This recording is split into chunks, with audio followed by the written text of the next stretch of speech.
দাও আমার ফাউন্ডেশনটা দাও। তোমার ফাউন্ডেশন তো বউ আনতে পারি নাই। আহ, টাকায় হয় নাই। তুমি চিন্তা করো না, আমি তোমার কাল পরশু এনে দিব না। কি বললা? ফাউন্ডেশন আনো নাই? আব্বার জন্য তো এক প্যাকেট ওষুধ আনছি। তোমার আমি 7 দিন ধরে ফাউন্ডেশন আনতে বলছি, একটা ফাউন্ডেশন আনতে পারো নাই? তুমি যদি তোমার বাপ ভাইরে এতই ভালোবাসো তাহলে আমারই বিয়ে করছো কেন? বউ, রাগ করো না।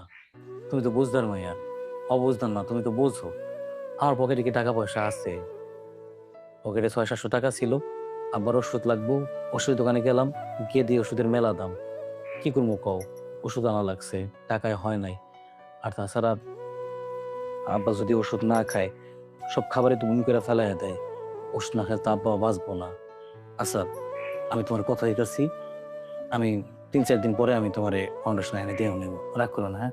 শোনো, সকাল থেকে বাড়ির কাজকর্ম আমারই করতে হয়।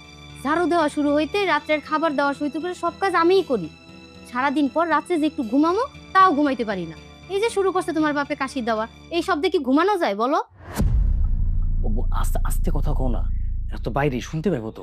শুনলে শুনুক, আমি কি করব তাতে? তোমার ছোট ভাইয়ের বউ পায়ের উপরে পা তুইল্লা খায়, একটা কাজও তো করে না। সব কাজ তো আমারই করতে হয়। আমি যদি এখন না ঘুমাই সকালবেলা উঠে কাজ করবো কে? আর এই অবস্থায় ঘুমানো যায়? আল্লাহ যে আমার কপালে কি রাখছে আল্লাহই জানে।